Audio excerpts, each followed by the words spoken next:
र यस किसिमले तपाईको घर घरमै आए जस्तै देखिरहेछ र यो आमतिरको नेपालीहरूले बोल्ने नेपाली मित्रहरू कस्तो सुन्दर रहेछ आफूलाई थाहा नभए पनि र यो गजबको एउटा आशिष नै हो। परमेश्वरले विगतको 30-40 वर्षमा नेपाली जातिहरू बीच यत्रो ठुलो महान काम गर्नुभयो कि आज भारतका यी ठुल्ठुला सहरमा पनि तपाईं र म जस्ता व्यक्तिहरूले ख्रीष्ट येशूको प्रशंसा गरिरहेछौँ र यो धेरै नै अचम्मको काम हो। विश्वास गर्दाखेरि नेपालमा थोरै विश्वास विश्वभरि नेपाली क्रिस्चियन विश्वासीहरू छरफस्ट भएका छन् भने नेपालमै पनि धेरै व्यक्तिहरू प्रभुलाई महिमा दिइरहेका छन्। त्यसका साथसाथै पास्टर भाइलाई पनि धेरै धेरै धन्यवाद। उहाँले जुन प्रकारले विश्वासका साथ आदरका साथ मौका दिनुभयो यो यसको लागि म धन्यवाद दिन्छु र तपाईहरुको चर्च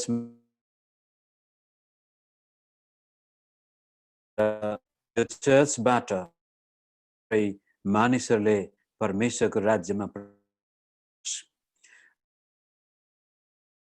चर्च भवनमा गएर त आराधना गर्न सकिरहेका छैनौं, तरै पनि आफ्नै घरबाट यस किसिमले कोठाबाटै बेडरुमबाट लिभिङ रुमबाट किचनबाट जहाँसुकै अवस्थामा पनि हामीले परमेश्वरलाई आराधना गर्दैछौं र मण्डली परमेश्वरको मन्दिर हो, पवित्र आत्माको मन्दिर।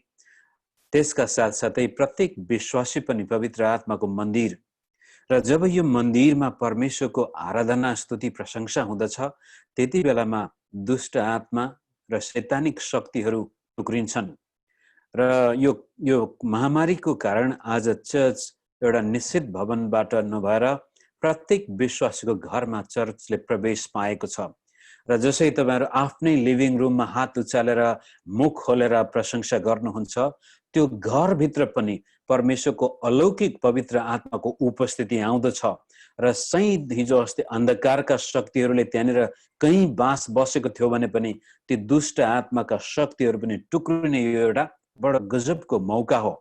त्यसैकारण घरबाट आराधना स्तुति गर्दाखेरि खै के गरौं भनेर हो यो जुमको एप्लिकेसनले राम्रोसँग म्युजिकलाई प्रसारण गर्ने बनाएको छैन। गाज बाजा बजाउँदाखेरि कता कता राम्रोसँग आउँदैन।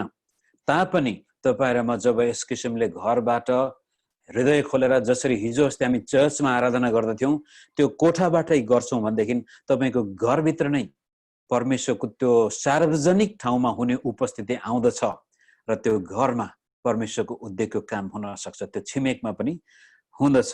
त्यसैकारण म हरेक पटक यस्तो मौका पाउँदाखेरि हाम्रो चर्चका विश्वासका साथसाथै अरु मित्रलाई पनि उत्साह दिन्छु कि खै यो चर्चमा जस्तो होइन के गरौं भनेर भाइ बहिनीहरूले अगुवाई गर्दाखेरि भजन गान स्तुति प्रशंसाको लागि अगुवाई गर्दा मज्जाले आराधना गर्नुहोस्। परमेश्वरको शक्ति त्यहाँ आउनेछ र दुष्ट आत्माको र अन्धकारको शक्ति तपाईहरुको घर र कोठाबाट निस्कन पनि सक्नेछ। त्यो एउटा गजबको मौका प्रभुले हामीलाई दिएको छ। त्यति भनिसकेपछि यहाँहरुको सामनेमा मैले आज परमेश्वरको वचन दोस्रो पत्रुस 1 को 1 देखि 8 बाट लिए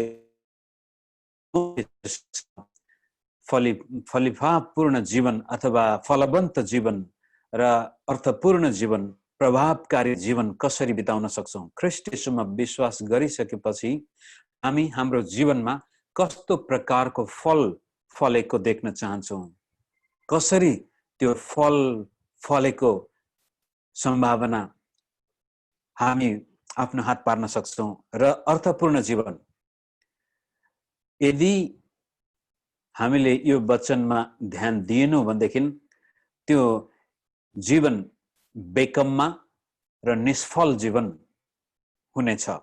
तर बेकममा र निष्फल जीवन नहोस् भन्नको लागि प्रभुका दास प्रेरित पत्रुसले त्यो वचन बडो गहकिलो तरिकाले हाम्रो हातमा थमाउनु भएको छ र त्यसैको आधारमा आज म केही समय यहाँको सामनेमा फल फलेको जीवन र प्रभावकारी जीवन कसरी हामी जिउन सक्छौं। आउनुहोस् हामी एक पदबाट पढौं। दोस्रो पत्रुस 1:1 देखि लिएर 8 सम्म।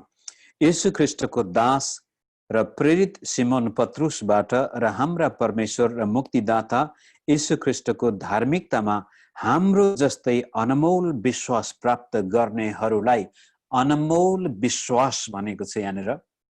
पत्रुसले छरफस्ट भई बसे, हामी जस्तै अहिले नेपाली भाषी विश्वासीहरू भारतको विभिन्न शहरमा र विश्वका विभिन्न देशमा छरफस्ट भई बसेका छौं। त्यसै गरी त्यति बेलाका यहुदी मतका विश्वासीहरू पनि छरफस्ट भई विभिन्न ठाउँमा बसेका थिए र ती सबैलाई सम्बोधन गरेर पत्रुसले पत्र लेख सम्बोधन भन्छ, हाम्रो जस्तै अनमोल विश्वास प्राप्त गर्नेहरूलाई। त तपाईँ र मैले ख्रीष्ट येशूमा जुन विश्वास गरेका छौं त्यो हामी आफैले उत्पादन गरेको विश्वास होइन, त्यो हामीलाई परमेश्वरले दिएको विश्वास हो। र त्यो चान्चुने विश्वास पनि होइन, सस्तो विश्वास पनि होइन, त्यो अनमोल, त्यसको मूल्य नै छैन, त्यो यति अमूल्य छ। अनमोल विश्वास, अंग्रेजी शब्द प्रेसियस फेथ भनेछ। तपाईको सुन चाँदीका गहनालाई र के भन्छ हिराका गहनालाई तपाईले त्यसलाई सस्तो प्रकारले जहाँ पाए त्यही राख्नुहुन्न, त्यसलाई एउटा निश्चित ठाउँमा राख्नुहुन्छ, किनभने त्यो सारै अमूल्य चीज हो, महँगो चीज हो।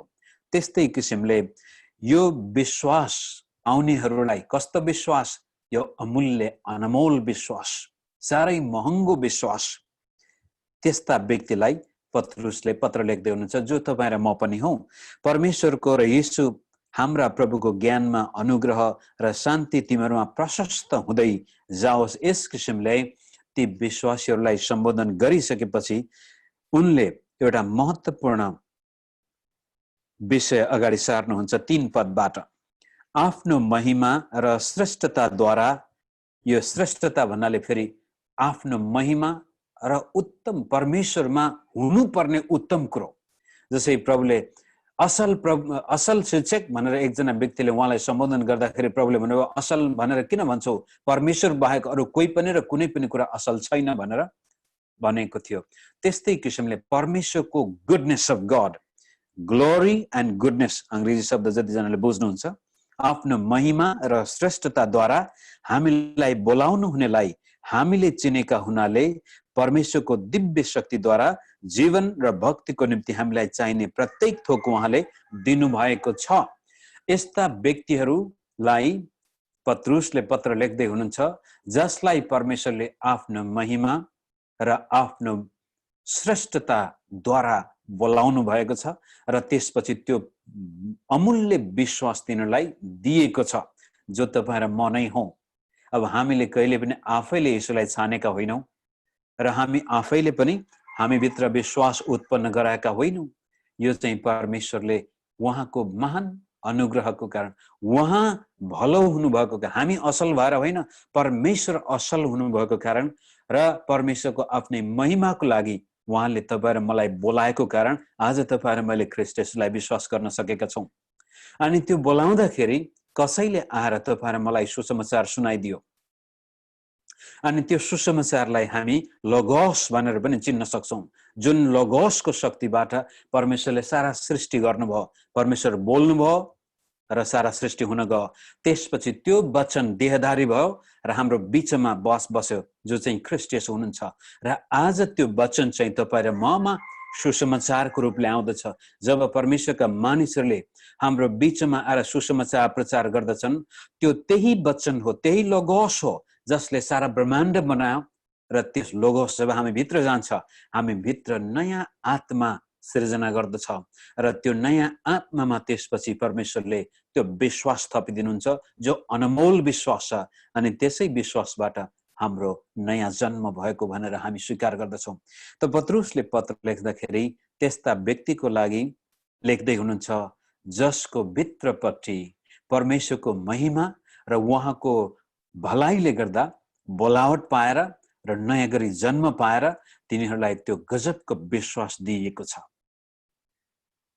तपाईहरुमा आफैले कहिले पनि मुक्ति प्राप्त गर्न सक्ने थिएनौं।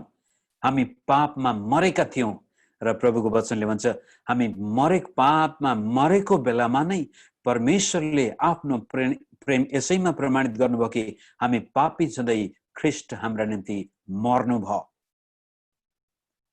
परमेश्वर भलो हुनुहुन्छ, त्यसै कारण उहाँले हाम्रो लागि त्यो गर्नुभयो। हामी भलो भएको कारण होइन, उहाँ भलो हुनुभएको कारण आफ्नो भलाइद्वारा, आफ्नो श्रेष्ठताद्वारा परमेश्वरले तपाईँ र मलाई त्यो महान अमूल्य विश्वास दिनुभएको छ। त्यसै कारण त्यसै विश्वासद्वारा आज हाम्रो नाम जीवनको पुस्तकमा पनि लेखिएको छ। त्यसै विश्वासको कारण हामीले मुक्ति पाएर अब नयाँ जीवनमा सरेका छौँ। अन्धकारको राज्यबाट ज्योतिको राज्य, परमेश्वरको पुत्रको राज्यमा हामीले प्रवेश पाइसकेका छौँ। त्यो विश्वास जो प्रभुले हामीलाई दिनुभयो।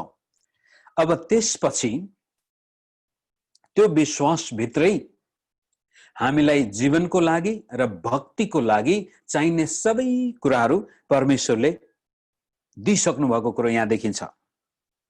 फेरि म पढ्छु। हामीले चिनेका हुनाले, परमेश्वरले यस्तो बोलाउनु हुने परमेश्वरले हामीले चिनेका हुनाले परमेश्वरको दिव्य शक्तिद्वारा, ईश्वरीय शक्तिद्वारा जीवन र भक्तिको निम्ति हामीलाई चाहिने प्रत्येक थोक उहाँले दिनुभएको छ। यस संसारमा तपाईँ र मलाई चाहिने चिज जति पनि छन्, चाहे त्यो जीवन भन्ने बित्तिकै सांसारिक जीवन, शारीरिक जीवन, भौतिक जीवन, तपाईँ र मेरो आर्थिक अवस्था किन नहोस्, शारीरिक अवस्था किन नहोस्, सामाजिक अवस्था, जुनसुकै आवश्यकताहरू किन नहुन्, ती सबै कुराहरू परमेश्वरले हामीलाई दिनुभएको छ। भक्तिको निम्ति भनेपछि आत्मिक जीवन बिताउनको लागि, परमेश्वरमा एउटा जीवन बिताउनको लागि चाहिने सबै कुराहरू ख्रीष्ट येशूमा हामीलाई दिइसकेको छ। कसरी? उहाँको दिव्य शक्तिद्वारा, परमेश्वरको शक्तिद्वारा नै ती कुराहरू हाम्रो जीवनमा दिइएका छन्। आज परमेश्वरको शक्तिले, परमेश्वरको वचनको शक्तिले नै सारा ब्रह्माण्ड पनि उहाँले बचाइराख्नु भएको छ, थामिराख्नु भएको छ। त्यसैको आधारमा हाम्रो व्यक्तिगत र दैनिक जीवनमा चाहिने सबै कुराहरूका साथसाथै हाम्रो आत्मिक जीवनमा चाहिने कुराहरू पनि परमेश्वरले ख्रीष्ट येशूमा दिइसक्नु भएको छ मित्र। त्यति मात्र होइन, अब 4 पदमा हेरोस्। यसैद्वारा उहाँले हामीलाई उहाँको अनमोल र महान प्रतिज्ञाहरू दिनुभएको छ। पहिलो कुरो अनमोल विश्वास दिनुभयो। हामीले मुक्ति पाइसकेपछि अब हामीमा यस्ता किसिमका प्रतिज्ञाहरू छन् जसले के गरिरहेछ यहाँ हेर्नुहोस्। ती महान प्रतिज्ञा दिनुभएको छ कि यस संसारका कुइच्छाबाट आउने भ्रष्टताबाट उम्केर तिमीहरू ईश्वरीय स्वभावका सहभागी हौ। अब विचार गर्नुहोस्, तपाईँ र मलाई परमेश्वरले यति धेरै प्रेम गर्नुभयो कि हामी पापी छँदै हामीमा नयाँ जन्म दिनुभयो र त्यो विश्वास दिनुभयो। र अब त्यो विश्वासका साथसाथै त्यस्ता महान प्रतिज्ञाहरू दिनुभएको छ जुन प्रतिज्ञाको आधारमा अब हामी ख्रीष्ट येशूको ईश्वरीय स्वभाव धारण गर्न सक्छौँ। त अर्थात् तपाईँ र म ख्रीष्ट येशू जस्तै बन्न सक्छौँ। कहिलेकाहीँ अचम्म लाग्छ, सुन्न नै अनौठो लाग्ला, तर बाइबलले बडो स्पष्ट भाषामा भनेको छ कि हाम्रो जीवनको लक्ष्य र उद्देश्य नै यीशु जस्तै हुनु हो। पुरानो कोरस थियो, एउटा अंग्रेजी कोरस छ, I want to be like Jesus, to be like Jesus, to be like him is all I want in my life. मेरो जीवनमा मेरो ठुलो चाहना भनेको नै येशू जस्तै बन्नु हो भनेर त्यो कोरसले बयान गर्दछ। तर बाइबलले पनि धेरै ठाउँमा जसले उहाँलाई ग्रहण गरे, स्वीकार गरे, तिनीहरूलाई परमेश्वरले आफ्नो सन्तान हुने हक दिनुभयो, अधिकार दिनुभयो।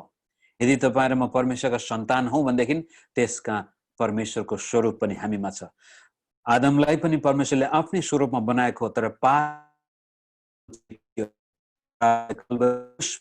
यसले त्यो कुचिएको स्वरूपलाई लगेर टाँसिदिनु भयो र पुनरुत्थान पछि उहाँले त्यो वास्तविक परमेश्वरीय स्वरूप पुनर्स्थापना गर्नुभएको छ। र जब हामी ख्रीष्ट येशू जस्तै हुन्छौँ तब हामीमा परमेश्वरको त्यो पूर्ण स्वरूप पुनर्स्थापना हुँदछ। र यो संसारमा रहन्जेलको लागि यो पत्रुसले लेखेको छ।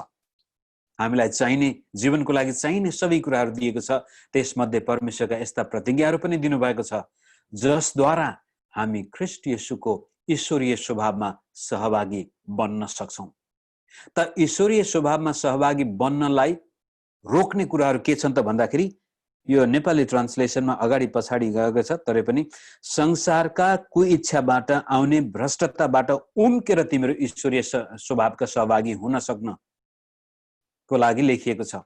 त संसारका कोही इच्छा भन्नाले त्यो हाम्रो जीवनभन्दा बाहिरका नभएर हाम्रो शरीरका अभिलाषाहरू। गलाती 5 अध्यायको 22-23 तपाईँ पवित्र आत्माको फल, तर त्योभन्दा अगाडि अनि पछाडि पनि देख्नुहुन्छ शरीरका अभिलाषाहरू, शरीरका काम। रोमी 2 अध्यायमा पनि ती शरीरका कामहरू छर्लङ्गै देखिएको छ। कुइच्छा र कुवासनाहरू, ती कुराहरूले हामीलाई ईश्वरीय स्वभावमा सहभागी हुन रोक्दो रहेछन्। तर परमेश्वरले दिएका प्रतिज्ञाद्वारा हामी त्यसबाट उम्किसकेका, त्यसबाट आउने भ्रष्टता, यो हेर्नुहोस् है, कुइच्छा मात्र नभएर कुइच्छाबाट आउने भ्रष्टता। कहिलेकाहीँ मगजमा नराम्रो इच्छा आउनु त्यो नौलो कुरो होइन, मानिस हो, हामी सट्टै खराब विचार आउन सक्छ। तर यदि त्यो खराब विचारलाई हामीले जीवनमा काम गर्न दियो र त्यसबाट आउने भ्रष्टताले हामीलाई ईश्वरीय स्वभावमा सहभागी हुनबाट बाधा दिन्छ।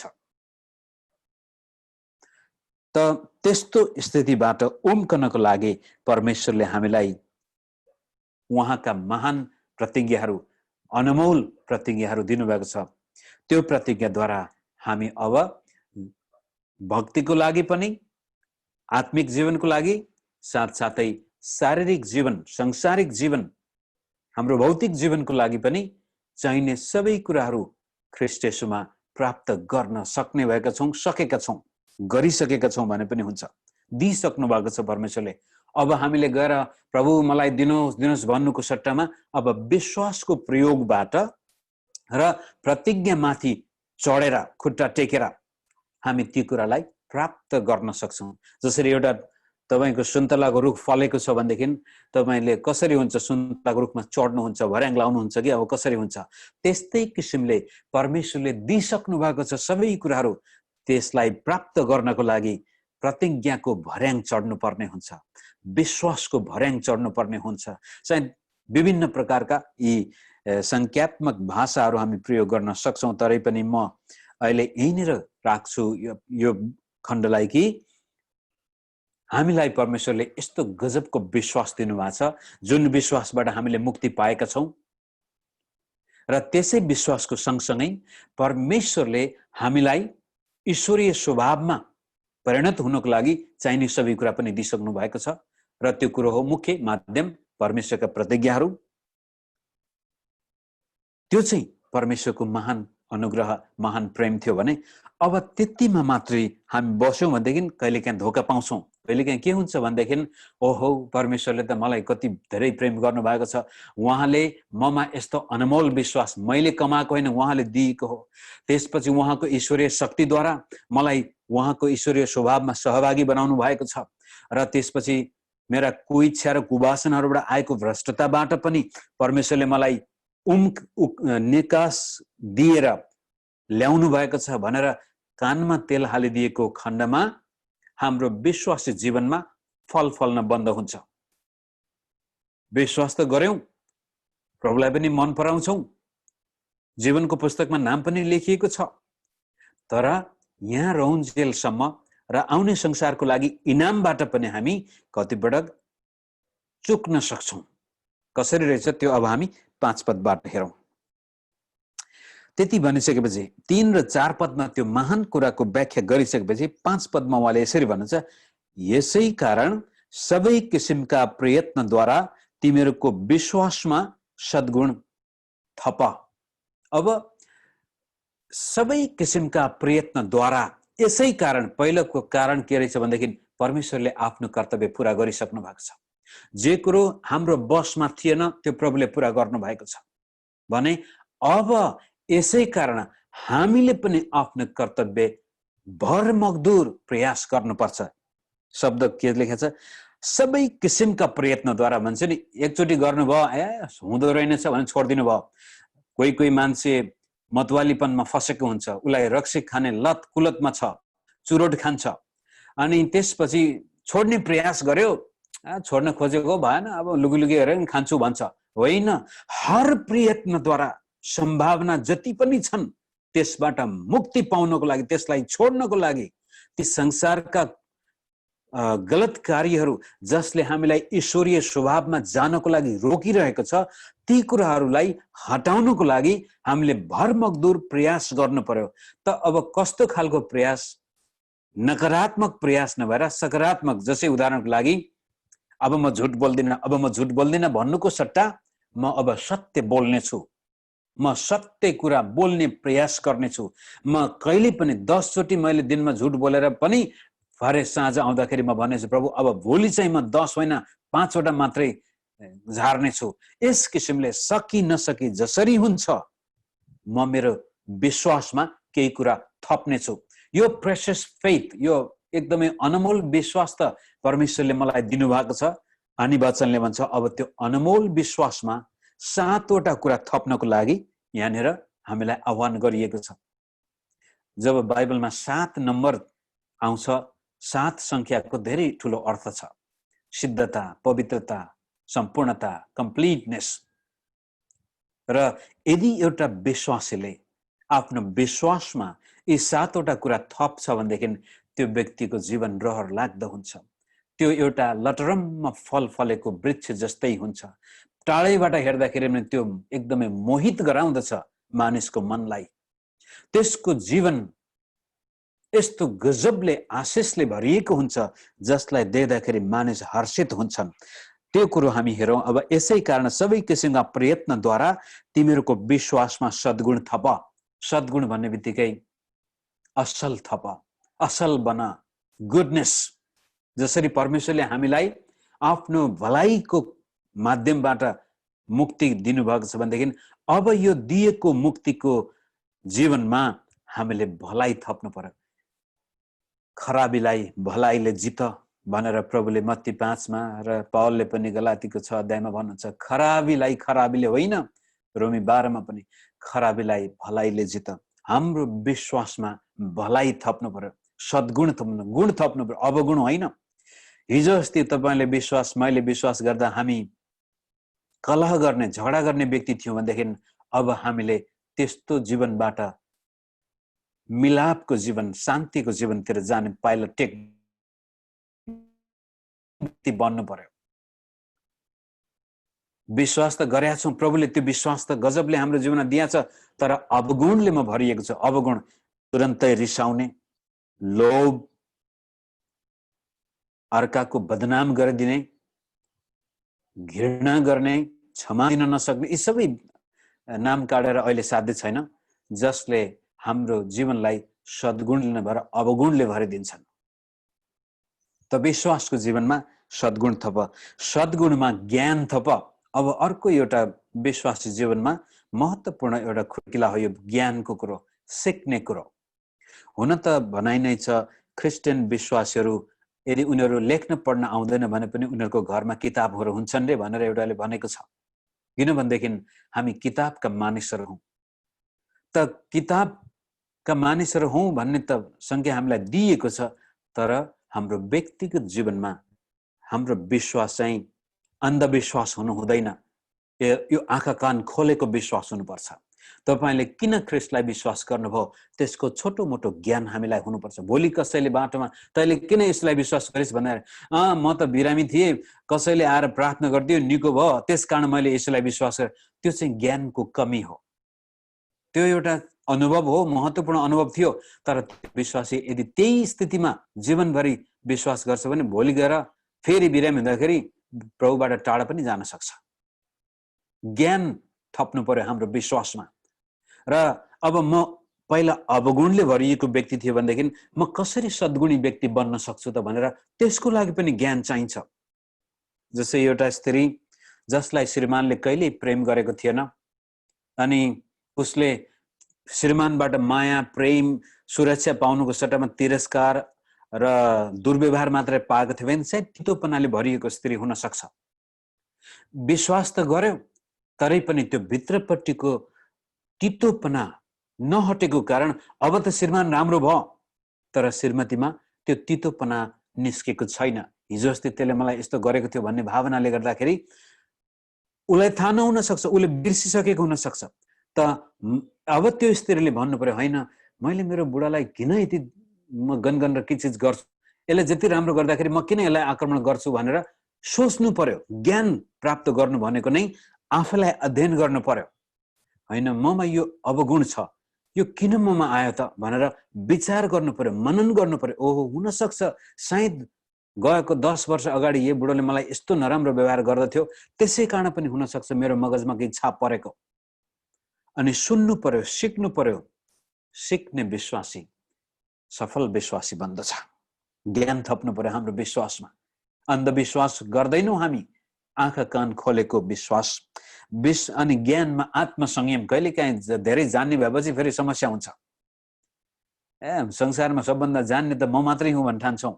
दुनियाँलाई हामी सिकाउन जान्छौँ, आफू चाहिँ फेरि कुन खाल्डोमा परेको थाहा हुँदैन। आत्मसंयम, सेल्फ कन्ट्रोल हुनु पर्यो।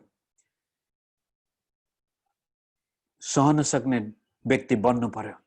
तुरन्तै नकारात्मक अथवा सकारात्मक प्रतिक्रिया तुरन्तै दिनुको सट्टामा सोच विचार गरेर कुन ठाउँमा के बोल्नु पर्ने हो, कस्तो ठाउँमा कस्तो व्यवहार गर्नुपर्ने हो, त्यो आत्मसंयम।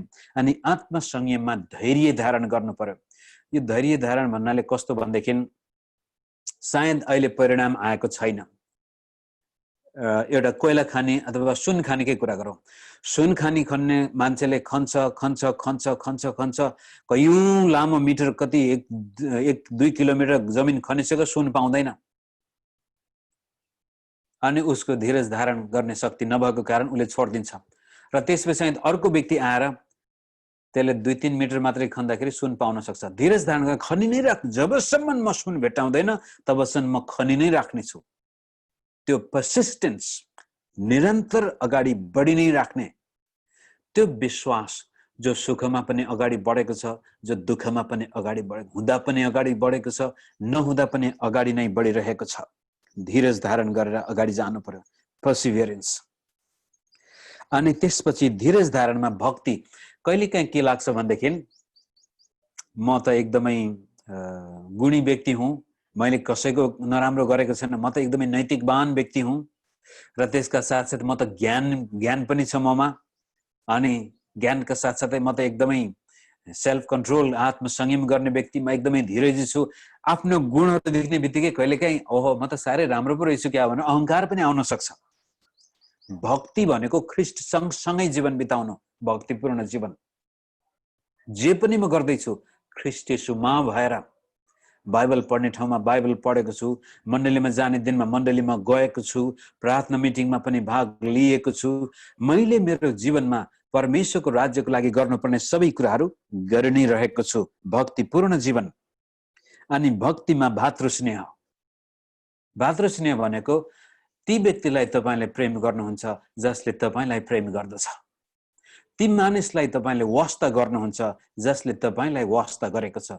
तपाईका आफ्ना परिवारका सदस्यहरू, मण्डलीका आफ्ना विश्वासी मित्रहरू, अगुवाहरू, अष्टमित्र, छरछिमेक र जसले तपाईको वास्ता गरेको छ, ती मानिसप्रति तपाई पनि प्रेमिलो व्यवहार देखाउनुहुन्छ। भातृस्नेह भनेको नै आफन्तहरूलाई प्रेम गर्नु, अथवा जसले तपाईको भलो गरेको छ त्यो व्यक्तिप्रति पनि तपाई भलाइ गर्नको लागि पहिला चाल्दै हुनुहुन्छ। कहिलेकाहीँ के हुन्छ भनेदेखि हामीले सोच्छौं, विशेष गरी पारिवारिक पृष्ठभूमिमा लोग्ने साह्रै नै राम्रो छ भने कहिलेकाहीँ श्रीमतीले एडभान्टेज लिइदिन्छ। श्रीमती साह्रै राम्रो छ भनेदेखि श्रीमानले एडभान्टेज लिइदिन्छ। र छोराछोरीहरू साह्रै राम्रा छन् भने कहिलेकाहीँ आमा बाबुले वास्ता गरिदिँदैनन्, आमा बाबु पनि अति नै राम्रा छन् भने छोराछोरीले पनि फाइदा लिन्छन्। टेकन फर ग्रान्टेड भन्ने शब्द अर्को छ अंग्रेजीमा। भइहाल्छ नि, उसले त गरिरहेछ नि, सधैँ यस्तै गरि नै राख्ला नि भन्छौँ, तर सायद एक दिन ती व्यक्तिहरू थाक्न पनि सक्छन्। तपाईलाई प्रेम गर्ने मानिस, तपाईको वास्ता गर्ने मानिस प्रति तपाईले वास्ता फर्काउनु भएन भनेदेखि एक दिन तिनीहरूले तपाईलाई अब भयो यो व्यक्तिलाई जति गरे पनि फाइदा छैन भनेर छोड्दिन सक्छन्। सधैँभरि तपाईको पछि लाग्दैन मान्छे। त यदि तपाईको वास्ता गरेको तपाई चाहनुहुन्छ भनेदेखि आफूलाई वास्ता गर्ने मानिसलाई, आफूलाई आदर गर्ने मानिसलाई, आफूलाई माया गर्ने मानिसलाई अझ बढ्ता आदर, अझ बढ्ता वास्ता फिक्री गर्नुहोस्। त्यो चाहिँ हो भातृस्नेह। मण्डलीमा जाँदाखेरि जय मसीहमा मात्रै सीमित नभएर अलिकति गहिरो सम्बन्ध राख्नुहोस् विश्वासीहरूलाई। अझै भन्नुहोस् परिवारमा के छ, कस्तो छ, कसरी गुजारा चल्दैछ र यदि तपाईको हातमा ताकत बल छ, तपाईसँग रुपियाँ पैसा प्रभुले आशिष दिएको छ भने त्यो कमजोर विश्वासी परिवारमा अलिकति थपिदिनुहोस् भातृस्नेह। त्यो विश्वासी सुन जस्तै हुन्छ संगतिको लागि। मानिसले फाइदा उठाउन सक्छन् पनि, नो प्रब्लम, तर तपाईँ वास्ता फिक्री गरे नै राख्नुहोस्। तर त्यति मात्रैमा हामी सीमित भयो भनेदेखि फेरि त्यसले पनि काम गरेन। तिमीहरूलाई प्रेम गर्नेलाई मात्रै तिमीले प्रेम गर्छौ भनेदेखि त तिमीले के चाहिँ नाप्यौ र सिधै? त्यो त दुष्टहरूले पनि गर्छन्। त तिमीहरूले चाहिँ यस्तो प्रेम गर जुन प्रेममा शत्रुको लागि पनि ठाउँ हुन्छ। अनि प्रभुले भन्यो तिमीहरूलाई सताउनेहरूका निम्ति प्रार्थना गर, शत्रुलाई प्रेम गर। त्यसै कारण यहाँ पनि पत्रुसले भन्छ अब भातृ स्नेहमा प्रेम थप। भातृ स्नेहले मात्रै भएन, प्रेम थप। यो प्रेम यस्तो हो जो सम्पूर्ण मानव जातिको लागि दिएको प्रेम। जब तपाईँ बाटोमा हिँड्दाखेरि अपरिचित व्यक्ति पनि दुःखमा परेको देख्दाखेरि तपाईँको मुटु कटक्क खान्छ। तपाईको शत्रुको पनि क्षति भयो भनेदेखि तपाईँभित्र दुख्छ, ओहो यो मान्छे हुन त यसले मेरो विरोध गरेर मेरो त विनाशै गर्न खोजेको थियो, तरै पनि बिचराको जीवनमा कस्तो नराम्रो भएछ, हे प्रभु यसलाई दया गर्नुहोस् भनेर शत्रुको लागि प्रार्थना गर्ने प्रेम जब तपाईँ र मेरो जीवनमा आउँदछ मित्र, त्यसपछि अब 8 पद हेर्नुहोस्। किनकि यी कुराहरू तिमीहरूमा प्रशस्त छन् भने हाम्रा प्रभु येशू ख्रीष्टको ज्ञानमा यी कुराहरूले तिमीहरूलाई बेकममा र निष्फल हुनदेखि बचाउने छन्। अब सुरुमा हेर्नुहोस् विश्वासको कुरो गर्यौं, अन्तिममा आएर प्रेम। यो प्रेम र विश्वासको बीचमा कति गजबका गहकिला कुराहरू छन् जो चाहिँ हामीले थप्नु परेको छ। परमेश्वरले थपिदिने भनेको छैन। परमेश्वरले त हामीलाई विश्वास दिनुभयो, त्यो प्रेसियस विश्वास, त्यो अनमोल विश्वास दिइसक्नु भयो। त्यसपछि ती अनमोल प्रतिज्ञाहरू दिइसक्नु भएको छ। त्यो विश्वास र ती प्रतिज्ञाहरूद्वारा अब यी कुराहरू हामीले हाम्रो जीवनमा थप्दै गयौं भनेदेखि त्यसपछि पवित्र आत्माले अझ बढ्ता हामीमा काम गर्नुहुन्छ र हामी त्यसपछि ख्रीष्ट येशूको स्वभावमा गाभिन्छौं र यीशु जस्तै बन्दछौं, जसको कारण हाम्रो जीवन बेकममा हुँदैन। तपाईमा जसुकै भए पनि काम लाग्छौं। अहिले बासुज्यूले भन्दै हुनुहुन्थ्यो धेरै फौजी परिवारहरू हुन्छ, तपाईँ फौजमा हुनुहुन्छ भनेदेखि परमेश्वरले त्यहाँ नै तपाईलाई बडो गजबले काम लाग्ने व्यक्ति बनाउनु हुनेछ। तपाईँ कोही कल कारखानामा काम गर्दै हुनुहुन्छ, त्यहाँ तपाईँ एउटा उत्तम कामदारको रूपमा प्रभुले व्यक्त निकाल्न सक्नुहुनेछ। कोही व्यक्ति रिक्सा चलाउँछ भनेदेखि पनि त्यो उत्तम रिक्सा चालक भएर परमेश्वरलाई त्यहाँ उसले महिमा दिन सक्छ। कोही ट्याक्सी चलाउँदैछ भनेदेखि, अटो चलाउँदैछ, जुनसुकै काम गर्ने व्यक्ति किन नहोस् त्यो बेकममा हुने छैन। त्यसको जीवनमा फल फल्नेछ, त्यसले उन्नति देख्नेछ, प्रगति देख्नेछ र परमेश्वरको महिमा त्यसको जीवनमा देखिनेछ। कारण उहाँले आफ्नो महिमाको लागि र आफ्नो भलाइद्वारा हामीलाई बोलाउनु भएको छ र त्यसै भलाइ र आज हामी बाँच्न सक्ने पनि भएका छौं। तर त्यसको लागि हाम्रो कर्तव्य हर प्रयत्नद्वारा विश्वासमा सद्गुण थप, सद्गुणमा ज्ञान थप, ज्ञानमा आत्मसंयम थप, आत्मसंयममा धीरज थप, धैर्य धारण थप, धीरजमा भक्ति थप, भक्तिमा भातृस्नेह थप, भातृस्नेहमा प्रेम थप भनेर परमेश्वरको वचनले हामीलाई आह्वान गर्दैछ मित्र। त यस्तो किसिमको दैनिक चर्ती के भन्छ दिनचर्या हाम्रो बित्नु पर्ने कि चाहिँ ओहो प्रभु हिजो भन्दा आज म अझ प्रेमिलो बन्न सक्ने भएको छु, धन्यवाद। र फेरि भोलि अझ योभन्दा अझ प्रेमिलो व्यक्ति बनाउनुहोस्, योभन्दा अझ सद्गुणी व्यक्ति बनाउनुहोस् भनेर हामी दिनदिनै आफ्नो हृदयलाई जाँच्छौं र त्यसमा पवित्र आत्माको फल, पवित्र आत्माको उपस्थिति देख्छौं भनेदेखि हामी फलवन्त जीवन बिताउँदैछौं र काम लाग्ने जीवन बिताउँदैछौं। हामी निष्फल हुने छैनौं, विफल पनि हुने छैनौं र विपत्ति र बिजोगको जीवन पनि हामीले पाउनु पर्ने छैन। किनभने परमेश्वरको दिव्य शक्तिद्वारा हामीलाई जीवन जिउनको लागि र भक्तिपूर्ण जीवन जिउन चाहिने सबै कुराहरू प्रभुले दिइसक्नु भएको छ। अब विश्वास र उहाँका प्रतिज्ञाको सिडी लाएर हामी त्यसमाथि अगाडि चढ्दै चढ्दै माथि जानुपर्नेछ। परमेश्वरले यहाँहरू सबैको जीवनमा आशिष दिनुभएको छ भन्दै यो वचन यहाँ राख्छु। जय मसीह।